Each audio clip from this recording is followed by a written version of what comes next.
Hello दोस्तों, क्या हाल चाल है। उम्मीद है सभी मस्त होंगे, तंदुरुस्त होंगे।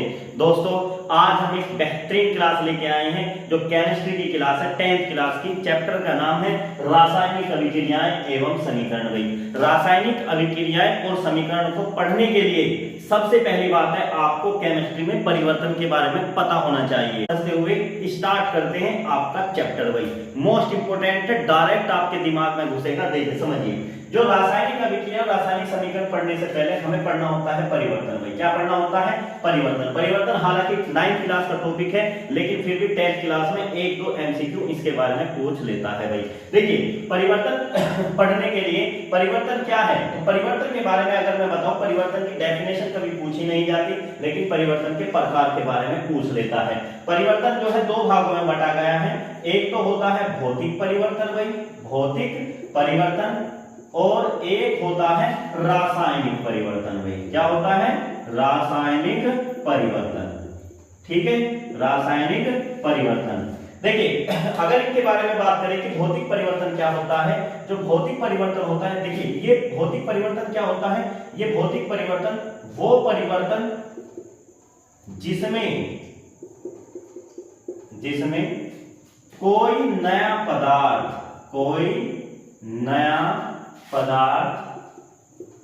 नहीं बनता, जिसमें कोई नया पदार्थ नहीं बनता, वो क्या कहलाता है? भौतिक परिवर्तन कहलाता है। नए पदार्थ की अगर मैं बात करूं, जैसे फॉर एग्जांपल मैं आपसे कहूं भाई बर्फ का जमना, क्या बात करें? बर्फ का जमना।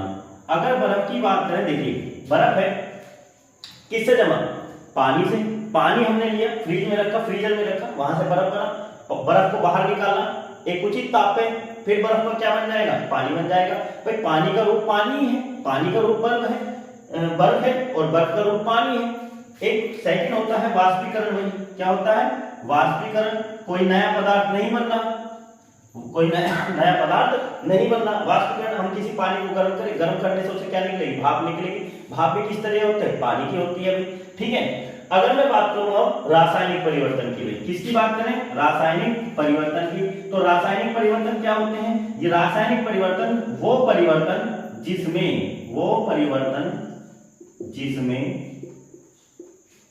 कोई नया पदार्थ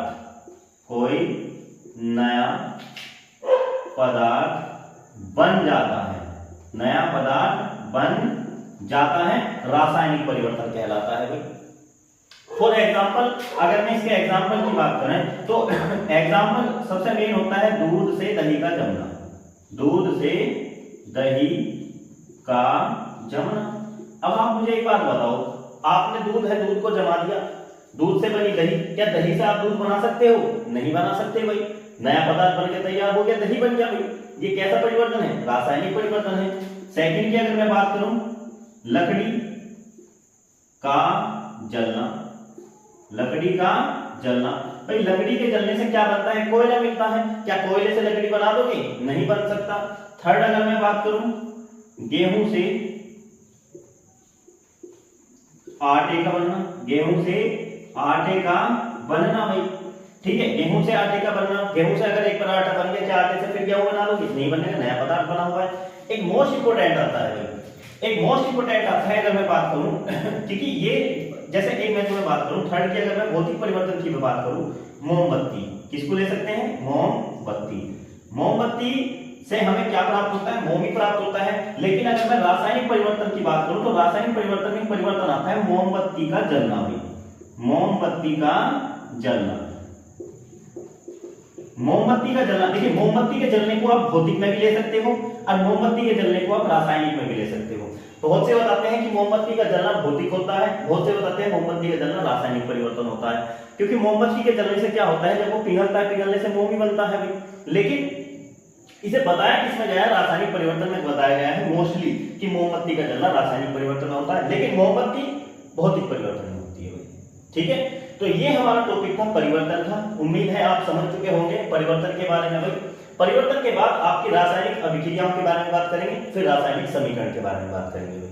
ठीक है, चलते हैं दोस्तों।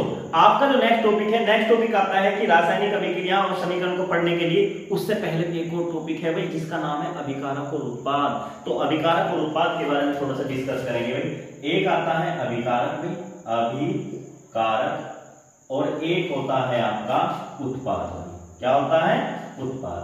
ठीक है, अभिकारक और उत्पाद को समझ गए तो बस तो समीकरण बनाना हम सीख जाते हैं भाई। चलिए बात करें अभिकारक की। अभिकारक क्या होता है? किसी भी रासायनिक अभिक्रिया में भाग लेने वाले प्रारंभिक पदार्थ, भाग लेने वाले प्रारंभिक पदार्थ जो होते हैं वो क्या कहलाते हैं? आपके अभिकारक कहलाते हैं भाई। ठीक है, और प्रारंभिक पदार्थ के मिलने से, प्रारंभिक पदार्थ के मिलने से, प्रारंभिक पदार्थ के मिलने से जो पदार्थ बनते हैं, जो पदार्थ बनता है उसे क्या कहते हैं भाई? उत्पाद बनता है। यानी कि अंतिम जो पदार्थ बनता है वो क्या कहलाता है? उत्पाद कहलाता है भाई। फॉर एग्जांपल अगर मैं बात करूं, देखिए मैं कह रहा हूं A प्लस बी दो तत्व हैं, दो तत्व को हमने मिलाया, सपोज करो हमें C प्राप्त हुआ। क्या प्राप्त हुआ? C प्राप्त हुआ। तो A और B जो यहाँ पे कार्य करेगा वो कार्य करेगा, इसका कार्य करेगा अभिकारक का कार्य करेगा, और ये जो C होगा ये किस चीज का कार्य करेगा भाई? ये उत्पाद का कार्य करेगा। तो एक और एग्जांपल लें, मान लो A प्लस बी और यहाँ पे बना C प्लस डी। तो यहाँ पे जो A प्लस बी होगा ये प्रारंभिक उत्पाद है किसी रासायनिक अभिक्रिया के, प्रारंभिक पदार्थ है। प्रारंभिक पदार्थ को हम यहाँ से क्या बोलेंगे? अभिकारक बोलेंगे। ये क्या है? अभिकारक है, अभिकारक। अब जो नए पदार्थ बने हैं उसे हम बोलेंगे भाई उत्पाद। क्या बोलेंगे? उत्पाद बोलेंगे। ठीक है, एक और एग्जांपल अगर हम ले भाई, एक और एग्जांपल लेते हैं। चलो मैं यहाँ पे बोल रहा हूं कि मैग्नीशियम की क्रिया ऑक्सीजन के साथ करनी है। मैग्नीशियम की क्रिया किसके साथ करनी है? ऑक्सीजन के साथ करनी है। तो यहाँ से मैग्नीशियम हाइड्रोक्साइड यानी कि MgO। अब देखिए एक चीज देखो आप ध्यान से, यहाँ पे ऑक्सीजन के दो अणु हैं, तो यहाँ पे भी 2 से गुना करोगे तो आपकी इक्वेशन बनके तैयार हुई 2MgO। यहाँ पे 2MgO, Mg प्लस O2 जो कार्य करेंगे वो कार्य करेंगे अभिकारक का, और MgO जो बनकर तैयार हुआ ये हुआ उत्पाद। क्या हुआ? उत्पाद।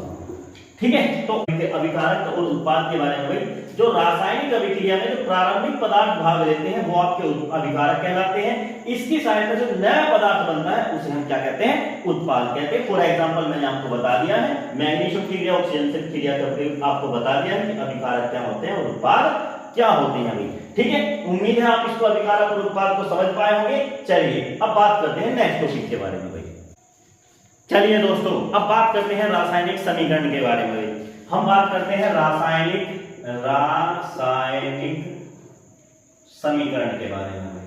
रासायनिक समीकरण के बारे में हम बात करते हैं भाई। ठीक है, रासायनिक समीकरण भाई। देखिए रासायनिक समीकरण क्या होती है? रासायनिक अभिक्रिया का संक्षिप्त रूप, रासायनिक अभिक्रिया का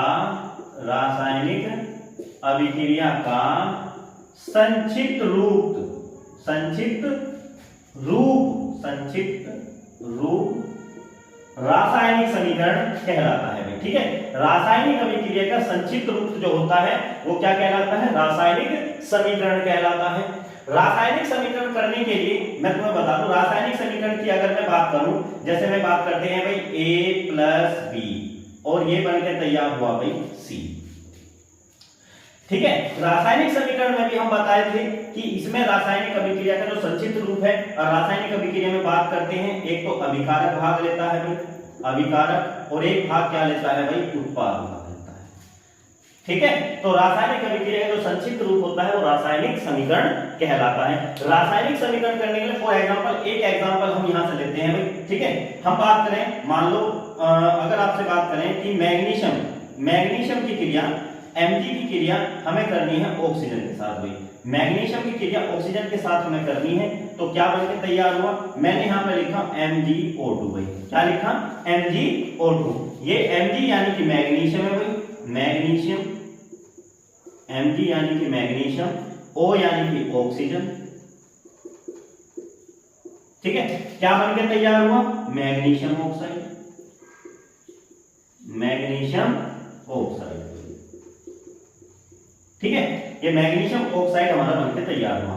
ठीक है, तो रासायनिक समीकरण क्या है? रासायनिक अभिक्रिया का संक्षिप्त रूप जो होता है वो रासायनिक समीकरण कहलाता है। रासायनिक अभिक्रिया में अभिकारक और उत्पाद भाग लेते हैं। फॉर एग्जांपल मैंने लिया कि मैग्नीशियम की क्रिया ऑक्सीजन के साथ करनी है तो मैग्नीशियम ऑक्साइड प्राप्त होता है। अभी हमने ये संतुलित नहीं करी है। ठीक है, संतुलित करने के बजाय अब हम बात करें कि रासायनिक समीकरण को संतुलित किस तरीके से करते हैं। ठीक है, संतुलित करना आप पे आना चाहिए भाई। संतुलित करने के लिए अब हम बात करते हैं रासायनिक समीकरण की संतुलित के लिए। ठीक है, चलिए मैं अब सीखते हैं रासायनिक समीकरण को संतुलित किस तरीके से करते हैं। ठीक है, शुरुआत करते हैं इसी एग्जांपल से। फॉर एग्जांपल हम उदाहरण लेते हैं भाई। ठीक है, एक उदाहरण ले लेते हैं। मान लो हम बात कर रहे हैं इसकी मैग्नीशियम और ऑक्सीजन की। हमने यहाँ पे लिखा वो MgO, क्या लिखा? MgO2। ठीक है, देखिए एक बात सुनो, ये जो साइड है ये साइड कहलाती है LHS, लेफ्ट हैंड साइड।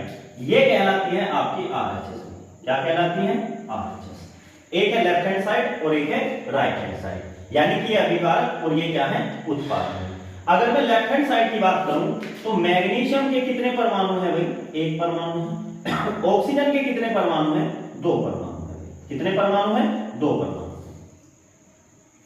यहां पे अगर मैं बात करूं मैग्नीशियम के भी कितने परमाणु हैं? एक है। और ऑक्सीजन के भी हमने कितने परमाणु लिखे भाई? दो परमाणु लिखे। लेकिन अगर सही तरीके से देखने जा, ये जो आपका सूत्र है मैग्नीशियम ऑक्साइड का, ये MgO2 नहीं होता। मैग्नीशियम ऑक्साइड का जो फॉर्मूला अगर देखा जा तो फॉर्मूला होता है 2MgO। क्या होता है? 2MgO।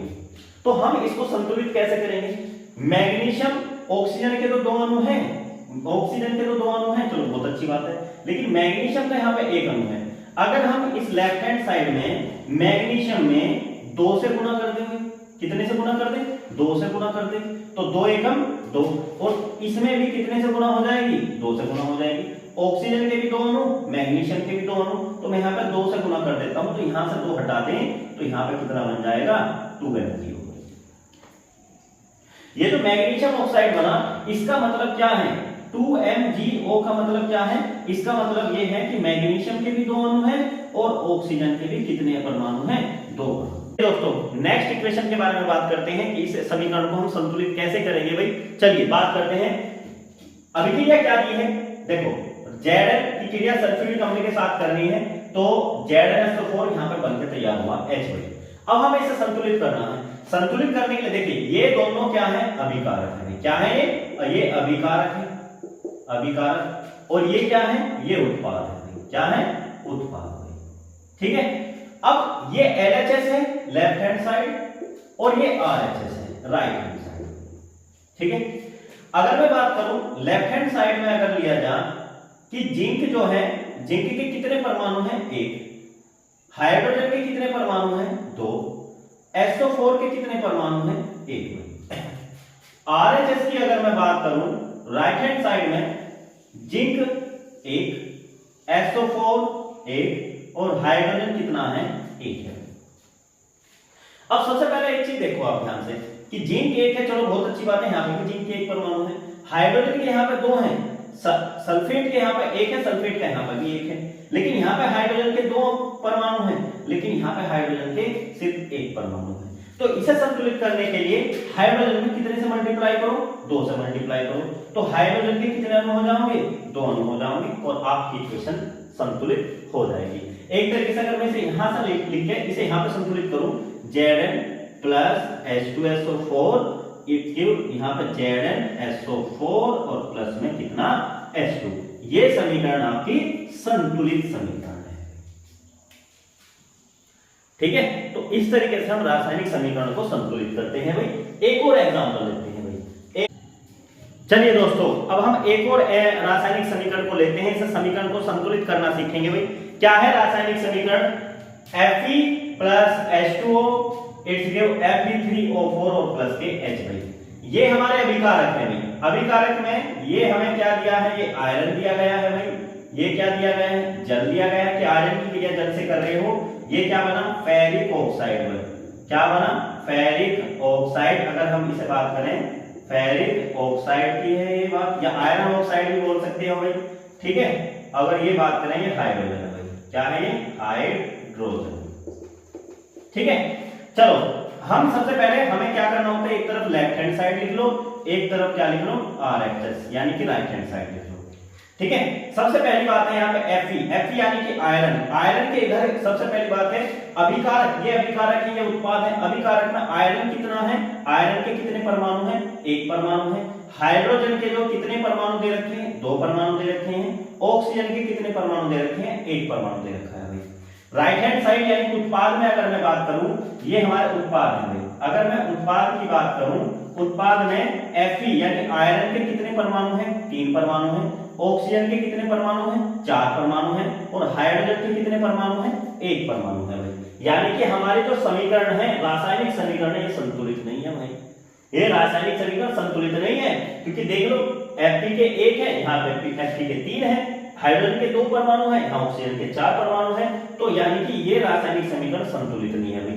संतुलित करने के लिए क्या करेंगे? देखो यहाँ पे आयरन के 3 परमाणु हैं, यहाँ आयरन का 1 परमाणु है, तो इसमें कितने से गुणा कर देंगे भाई? 3 से गुणा कर देंगे भाई।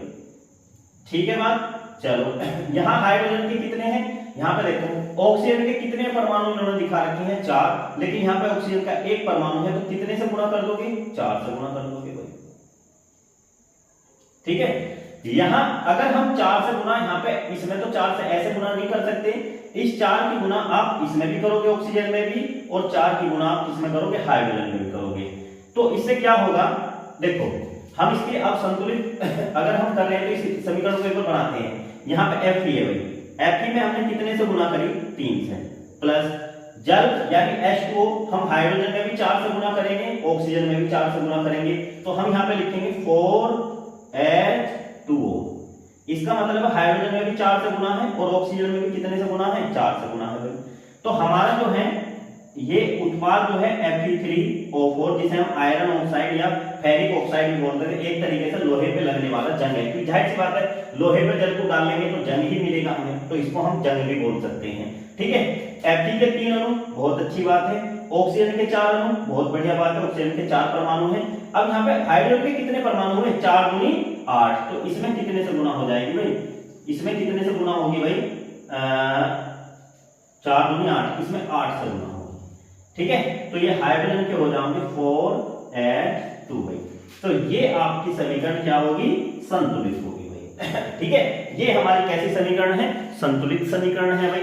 ठीक है, तो दोस्तों आज हमने रासायनिक अभिक्रियाएं, रासायनिक समीकरण परिवर्तन के बारे में हमने बात करी। रासायनिक समीकरण को संतुलित कैसे करते हैं उसके बारे में भी हमने बात करी है।